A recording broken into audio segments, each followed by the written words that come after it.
falando de vida e não de morte, tratando da paz e não pra guerra, olhando pro céu, onde está Deus que tudo pode fazer. Se te interessa a vida eterna, se teu coração quer viver em paz, basta acreditar em Jesus Cristo que tudo pode fazer. Olha, Deus te ama e quer te dar a paz, te ver sorrir e nunca chorar. Oh, não rejeite isto, amigo, não rejeite a mão de Deus. Olha, Deus te ama e quer te dar a paz, te ver sorrir e nunca chorar. Oh, não rejeite isto, amigo, não rejeite a mão de Deus.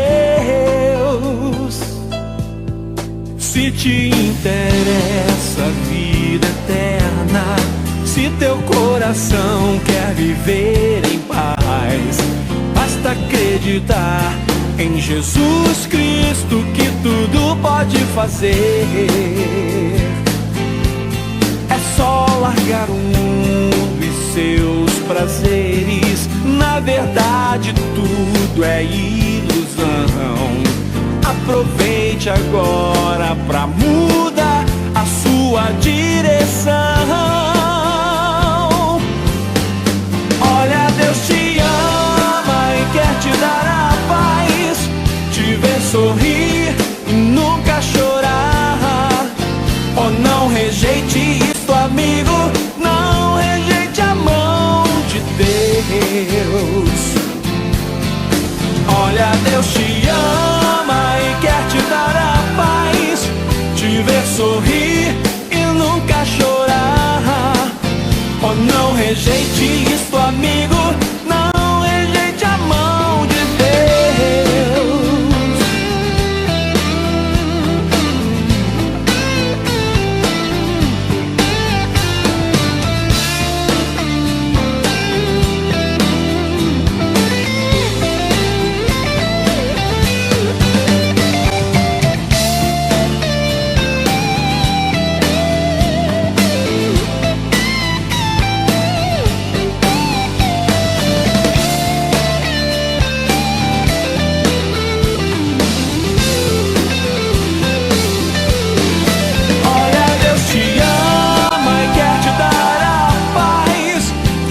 Sorrir e nunca chorar. Oh, não rejeite isso, amigo, não rejeite a mão de Deus. Olha, Deus te ama e quer te dar a paz, te ver sorrir e nunca chorar. Oh, não rejeite isso, amigo, não rejeite a mão de Deus.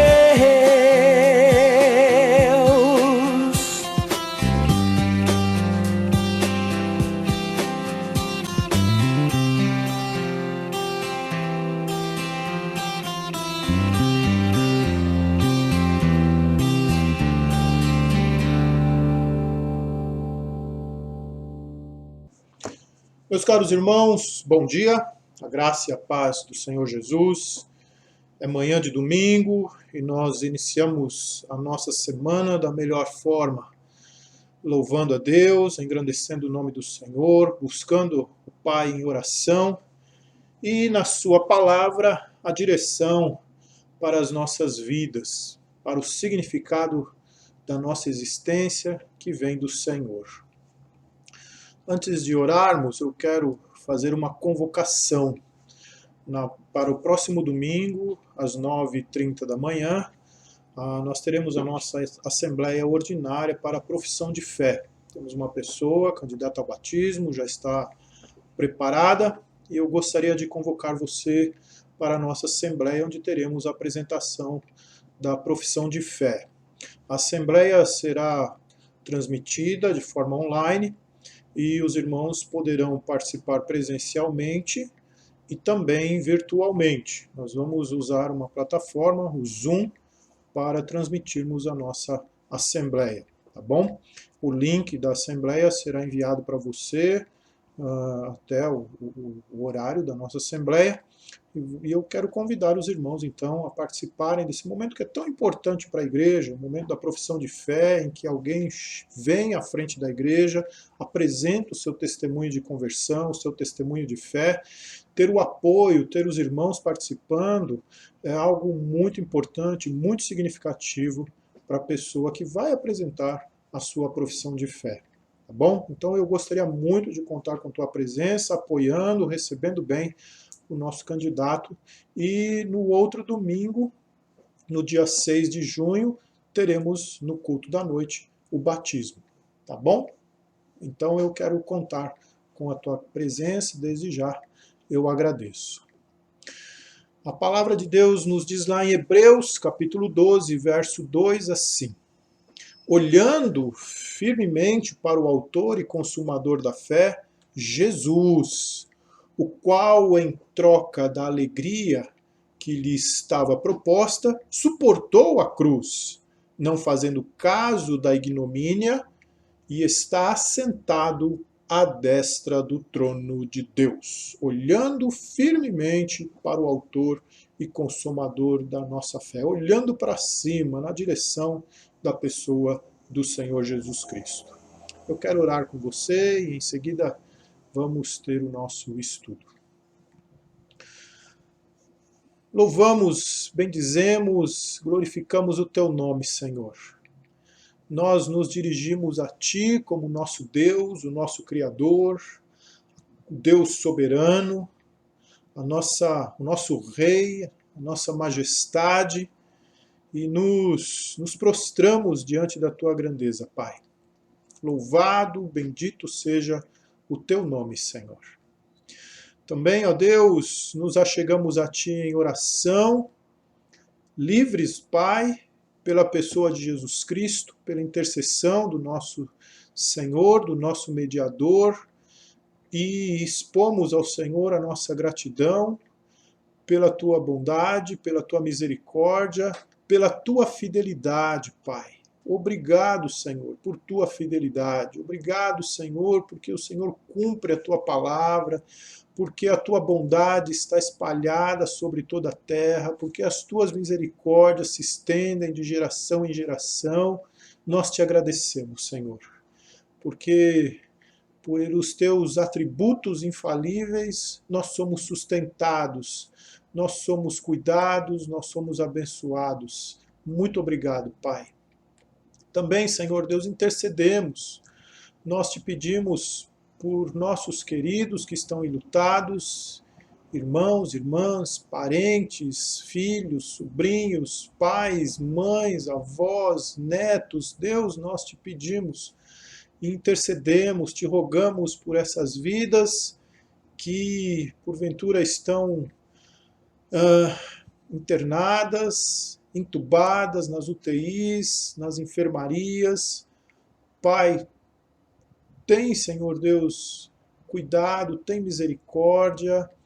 Nós te pedimos que o Senhor console os corações, que a tua esperança seja cada dia renovada, que a confiança, ó Deus, nas tuas misericórdias, na tua bondade, sejam acrescidas, ó Pai, nos corações daqueles que estão ansiosos, apreensivos por terem os seus queridos nos hospitais, internados, acometidos da enfermidade, Pai.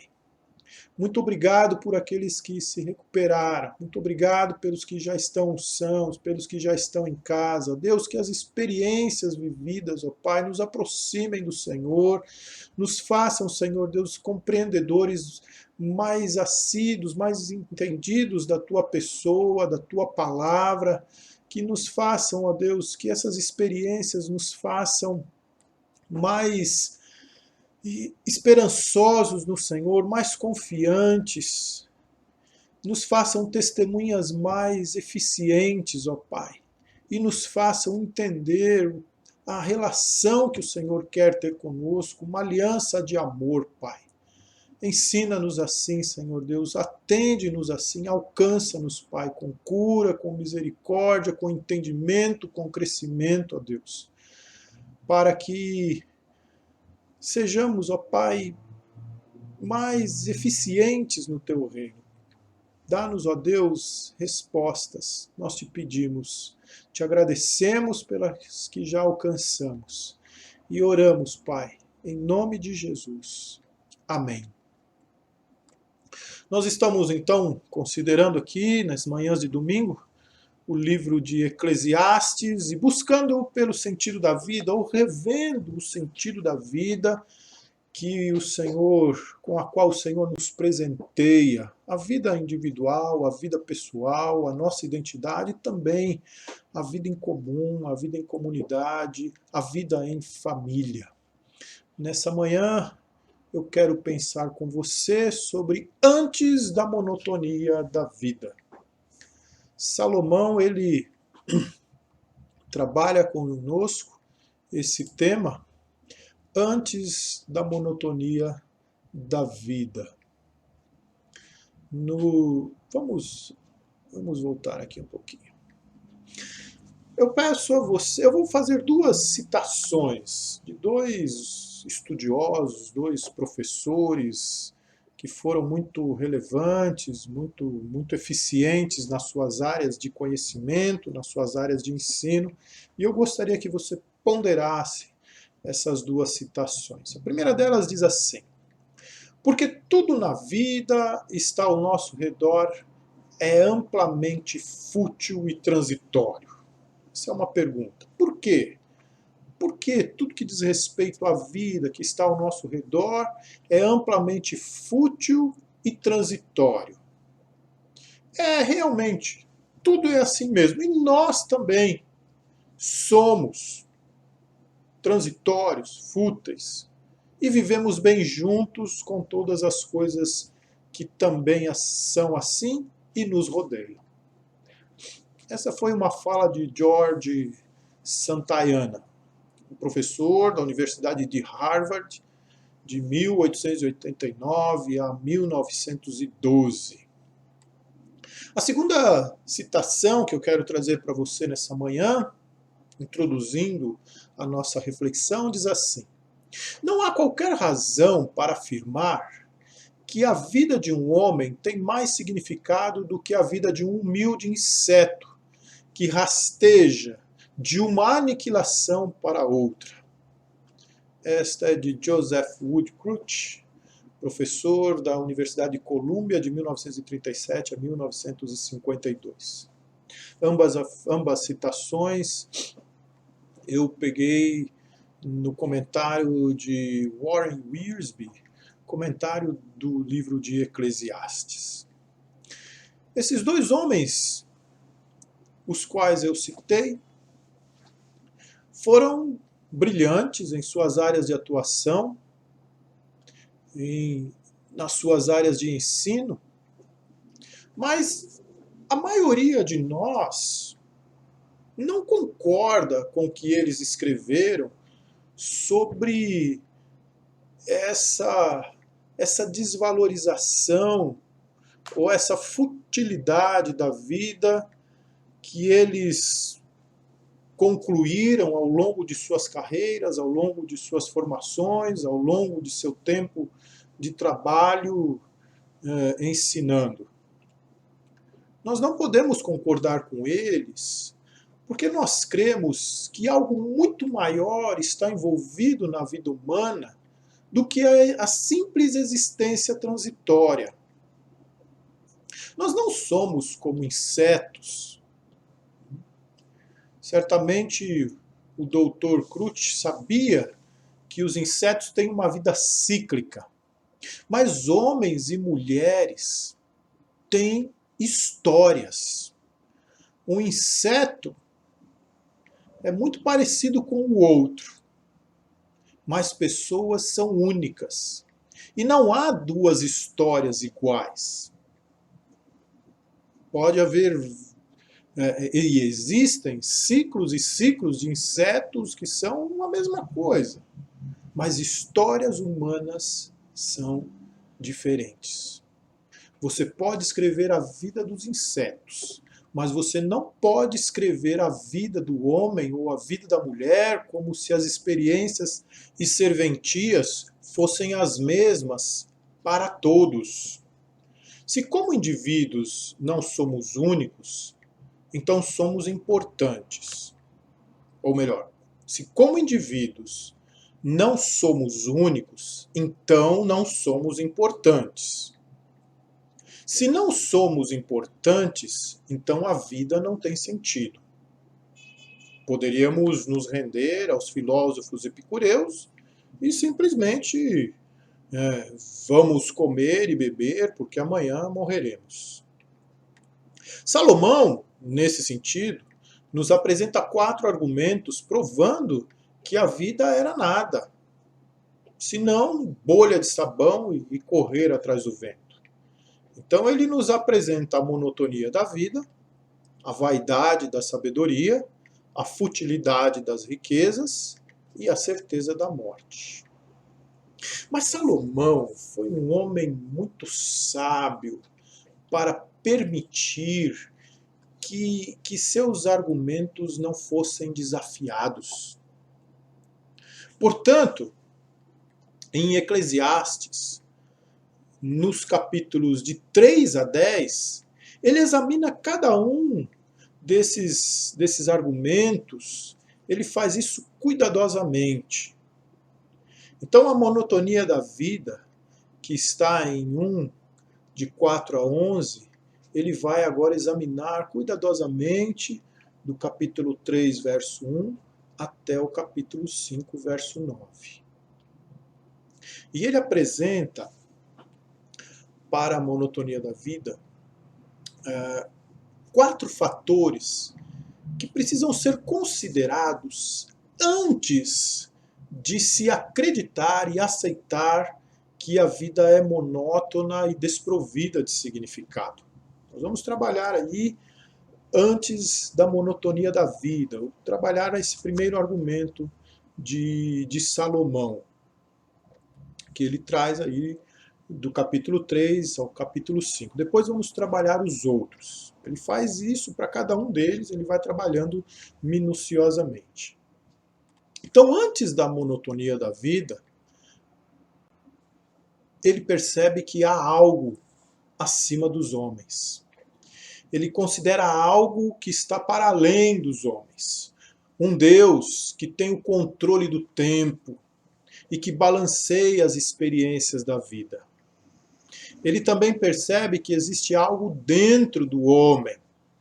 No capítulo 3, de versos de 9 a 14, há algo dentro do homem que o liga com Deus, que o faz se relacionar com Deus. Salomão diz assim, que Deus colocou a eternidade no coração dos homens. Em terceiro lugar, ele diz que há algo à frente dos homens, que é a certeza da morte. Porém, ela precisa ser observada à luz da eternidade. E por fim, há algo em volta dos homens. Os problemas, os fardos da vida, que vai lá do capítulo 4, do capítulo 4, 1 ao 5, 9. O pregador, então, pede aos seus leitores que antes de se renderem à monotonia da vida e à sua falta de significado, como os 2 autores que citamos, antes disso, eles precisam olhar para cima, olhar para dentro de si, olhar à frente de si e olhar em volta de si. São 4 fatores que Deus usa para manter nossa vida longe da monotonia e da falta de significado. Nessa manhã nós vamos considerar o primeiro, algo acima dos homens. Algo acima dos homens. E para isso eu quero ler com você no capítulo 3, dos versos de 1 a 8. Tudo tem o seu tempo determinado, e há tempo para todo propósito debaixo do céu. Há tempo de nascer e tempo de morrer, tempo de plantar e tempo de arrancar o que se plantou, tempo de matar e tempo de cuidar, tempo de derribar e tempo de edificar, tempo de chorar e tempo de rir, tempo de prantear e tempo de saltar de alegria, tempo de espalhar pedras e tempo de ajuntar pedras, tempo de abraçar e tempo de afastar-se de abraçar, tempo de buscar e tempo de perder, tempo de guardar e tempo de ceifar, tempo de rasgar e tempo de coser, tempo de estar calado e tempo de falar, tempo de amar, tempo de aborrecer, tempo de guerra e tempo de paz. Olhe para cima. Olhe para cima. Há algo acima dos homens. Deus está acima dos homens e Ele ordena os tempos. Você não precisa ser um filósofo ou um cientista para saber que as estações são uma parte regular da vida em qualquer lugar. Se as estações não estivessem sob as leis naturais estabelecidas por Deus, tudo seria um grande caos. Praticamente a existência seria impossível. Lendo uma vez sobre a regularidade do movimento dos planetas, dos astros, o autor que eu lia dizia assim: se a Terra estivesse alguns milímetros, né, com o seu eixo fora do lugar, as estações do ano virariam um grande caos. Tudo muito perfeito, é tudo muito, muito preciso. Então, não somente existe tempos e estações bem estabelecidas, muito precisas, em função da providência, da inteligência de Deus, mas também nós cremos que há providência divina sobre as nossas vidas. Do momento do nosso nascimento até a nossa morte, Deus está cumprindo seus propósitos. Apesar de nem sempre compreendermos o que Ele está fazendo, o que Ele faz. Em 14 afirmações, Salomão nos diz que Deus está agindo em nossas vidas individualmente, cumprindo sua vontade. Todos esses eventos vêm de Deus e eles são bons no seu tempo, no seu momento. Podemos inferir assim: se cooperarmos com o tempo e os propósitos com os propósitos de Deus, certamente a vida terá o seu sentido, terá a sua alegria, terá a sua razão. E certamente haverá realização. Nós aprenderemos a compreender a beleza de tudo no seu devido tempo, até mesmo as experiências difíceis da vida, até mesmo o tempo da pandemia. A maioria dessas afirmações de Salomão são fáceis de serem compreendidas. Então nós vamos examinar aquelas que exigem um pouco mais da nossa reflexão e para a nossa compreensão. Primeiramente, ele fala em morrer, em nascer e morrer. Coisas como o aborto, controle de natalidade, pena de morte, maternidade substitutiva, mães de aluguel, podem nos levar a imaginar que o homem está no controle da vida e da morte. Mas Salomão fala ao contrário. Nascimento e morte não são acidentes humanos. Eles são compromissos divinos, porque Deus tem o controle. São vários os textos bíblicos que mostram essa verdade. Você pode conferir isso em Gênesis 29, do verso 31 até o capítulo 30, o verso 24. Tem ali a história de Jacó e Esaú. No capítulo 33 também, no verso 5, Você pode ver isso em Josué, capítulo 24, versículo 3, primeiro livro de Samuel, a história do nascimento de Samuel, no livro dos Salmos, no capítulo 113, no capítulo 127, o chamado de Jeremias, eu te constituí, eu te formei, eu te constituí. No capítulo 1 de Lucas, a história do nascimento de Jesus.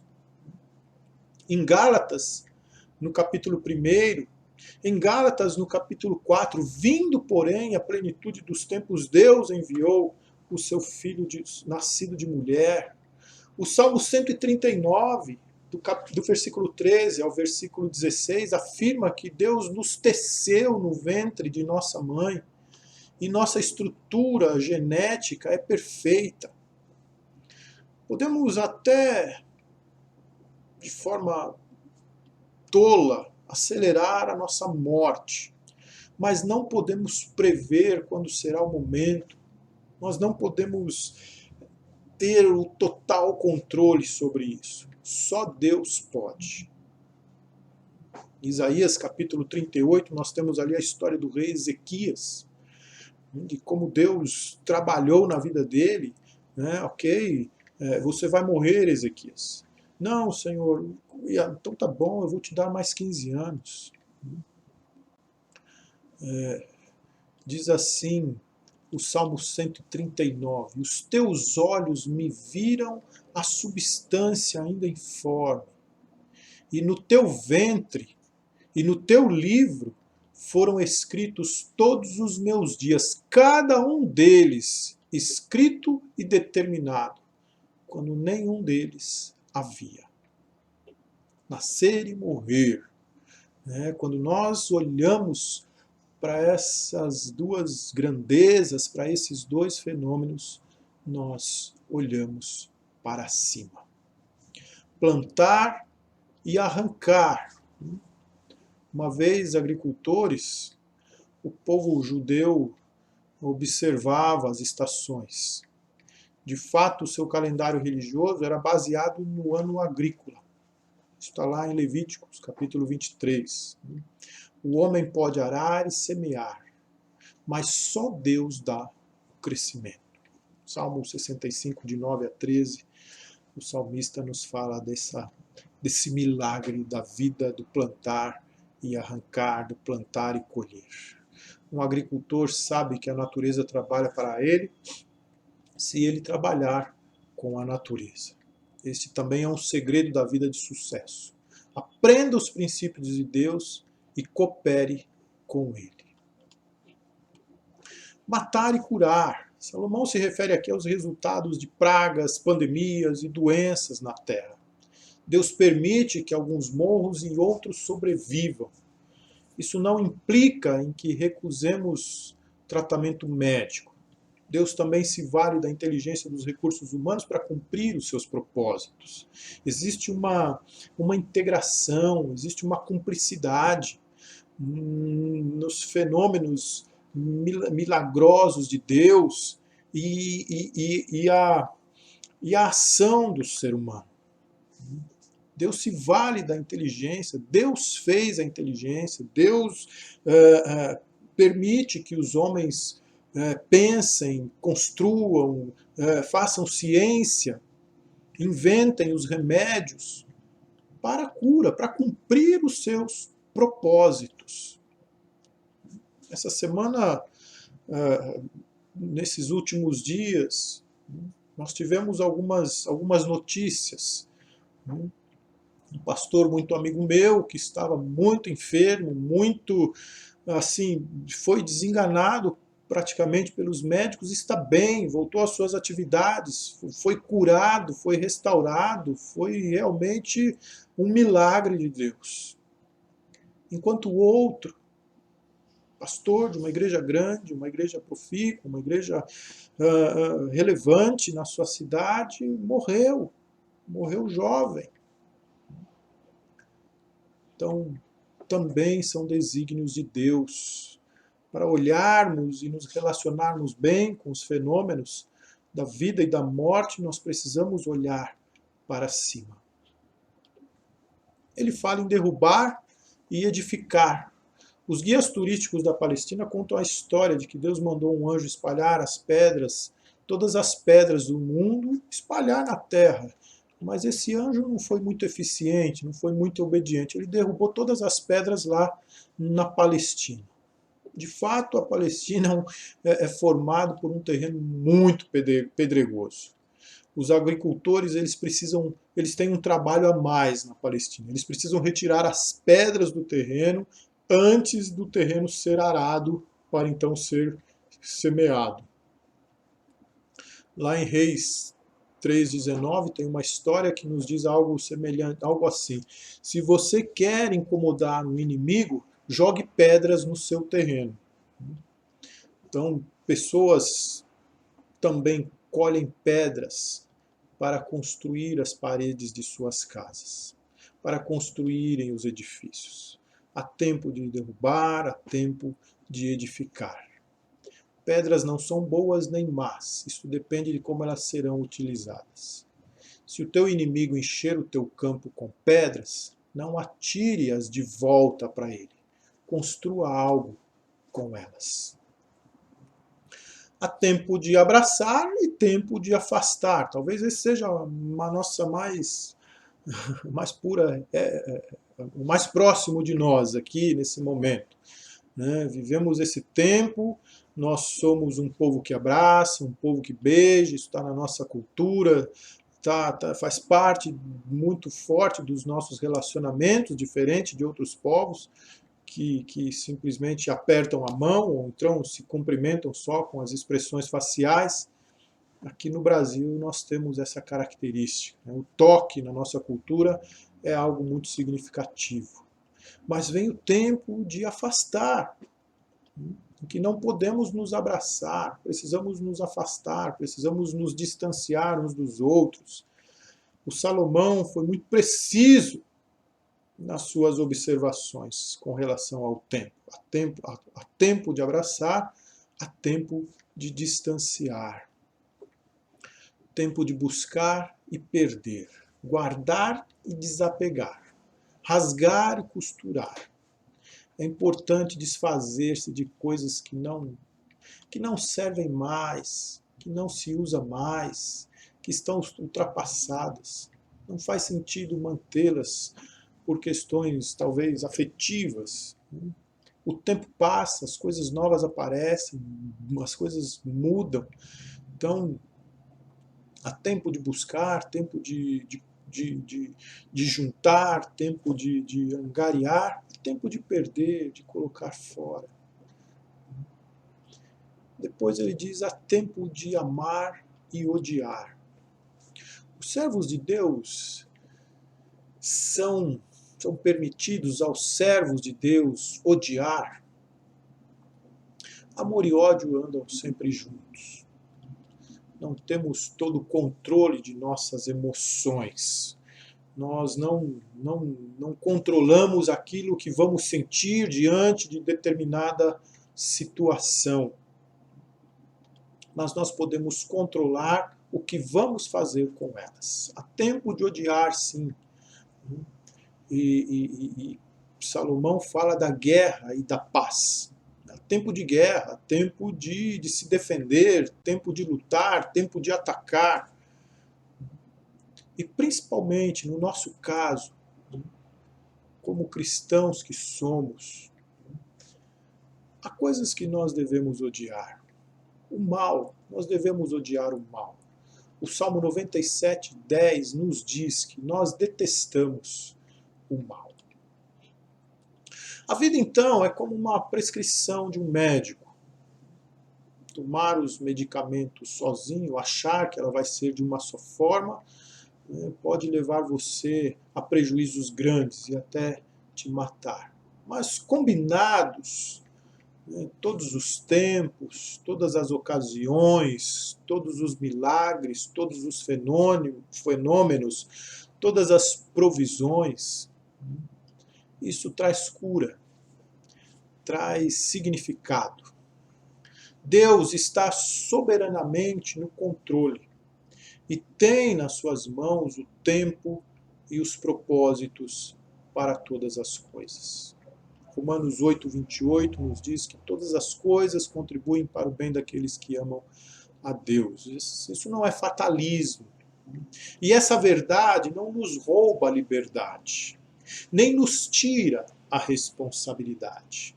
Esse é o poder de Deus, é o poder maravilhoso de Deus de combinar harmoniosamente grandezas que na nossa mente parecem, né, se apresentam como paradoxais. Poxa, Deus controla todas as coisas e ao mesmo tempo nos dá liberdade. É assim. É assim. A grandeza de Deus é algo que nós não conseguimos atingir na sua lógica plena. Mas nós sabemos que é assim, nós experimentamos assim. Você certamente não concorda, não consegue entender a vida assim. Olha, se Deus é soberano, eu não tenho liberdade, porque você vive a sua liberdade. E ao mesmo tempo entende e vive a soberania de Deus e os desígnios de Deus. Essa verdade é a providência de um Pai amoroso, que faz bem todas as coisas e promete que elas contribuam para o nosso bem. Nós não somos insetos. A nossa vida não é um simples ciclo reprodutivo. Nós temos história. História envolvida com a eternidade. História que é construída com Deus. História que é construída olhando para cima. História que é lida à luz do Criador, que sabe e dá todo o significado à nossa vida. Amém? Na semana que vem nós vamos pensar nos demais fatores apresentados por Salomão.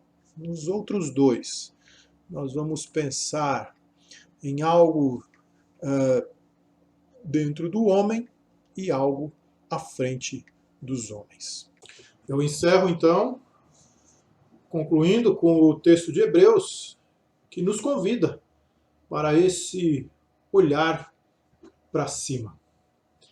Portanto, também nós, visto que temos a rodear-nos tão grande nuvem de testemunhas, desembaraçando-nos de todo o peso e do pecado que tenazmente nos assedia, corramos com perseverança a carreira que nos está proposta, olhando firmemente para o autor e consumador da fé, Jesus, o qual, em troca da alegria que lhe estava proposta, suportou a cruz, não fazendo caso da ignomínia, e está sentado à destra do trono de Deus. Hebreus 12, 1 e 2. Olhando para cima, olhando para o autor e consumador da nossa fé, vivamos a vida bela, com todo o significado que o Deus Criador nos dá. Amém? Um domingo muito abençoado a você. Eu quero orar. Fique na sequência aí com Siga o Mestre. Feche os teus olhos, vamos falar com o Pai. Muito obrigado, Deus, por tua palavra que nos ensina de forma tão maravilhosa o sentido da nossa existência, o sentido da nossa vida. Nesse tempo, ó Deus, em que ela tem sido banalizada, em que muitas pessoas não conseguem enxergar o sentido, em que muitas outras não dão o valor devido. Nesse tempo, ó Deus, em que vidas estão sendo perdidas, nós te louvamos, Pai, por nos ensinar o sentido, o valor da nossa existência. Que através, ó Deus, desses ensinos, nós tenhamos, ó Deus, coragem para acertarmos, ó Deus, aquilo que entendemos que não está bem acertado em nossas vidas. Aquilo que está tirando, Senhor Deus, o devido valor, aquilo que está depreciando a nossa vida, Pai. Nas nossas atividades, nos nossos relacionamentos, para que possamos, ó Deus, experimentar o máximo da beleza desse grande presente que o Senhor nos deu. Dá-nos um domingo na Tua presença e o que fizermos, Pai, glorifique o Teu nome. Dá-nos uma semana, ó Deus, de desfrute da vida abundante que o Senhor Jesus nos dá. E que tenhamos olhos sempre voltados para o nosso Senhor, autor e consumador da nossa fé. É em nome dele que oramos. Amém. Até logo mais. Oi, gente, tudo bem? E como é que vocês estão? A gente tá bem. E em casa? E isso é tão bom! E aí, irmão? Oi, mão! Vocês sabem por que a Mão tá aqui hoje? É que a gente veio falar de um assunto que a gente não tá muito acostumado. A gente vai falar de nós, crianças, E do nosso corpo. O nosso corpo é um presente de Deus e é muito importante. E tem gente que usa esse presentão pra jogar bola, pra tocar violão. E usa também pra escrever e usa a cabeça pra resolver coisas difíceis. O nosso corpo é fantástico. E cada parte dele é muito incrível. A nossa cabeça, o nosso pé. E a nossa mão.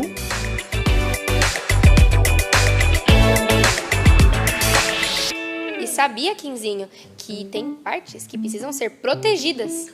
Protegidas? Como assim protegidas, Nina? Sabe o que é? É que tem algumas partes que elas são mais sensíveis e íntimas. E não é todo mundo que pode ficar vendo, né? Por isso que elas precisam ser protegidas. Ah! Como a cueca! E com a calcinha. E com o sutiã para as meninas mais velhas. Então é por isso que quando a gente vai pra praia, a gente usa sunga. E biquíni. Entendi. E você, mão, entendeu? E é isso, Quinzinho. É porque o corpo é nosso, que não é qualquer pessoa que pode tocar nele. Apenas nós podemos tocar no nosso corpo. E as pessoas que a gente deixa e quando a gente deixa. Por exemplo, os nossos pais. Quando eles ajudam a gente a tomar banho, ou quando a gente tem que se limpar depois que usou o banheiro. E até quando a gente se machuca. As outras pessoas só podem tocar no nosso corpo se nós permitirmos.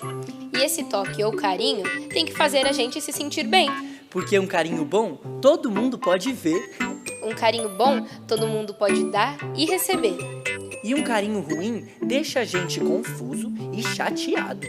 E sabe o que é, Quinzinho? Um carinho ruim, ele acontece escondido e em segredo. E esse carinho a gente não quer receber. Um carinho escondido não é um carinho. E sempre que a gente tem um segredo, ora a gente vai ter que contar pra alguém que cuida da gente.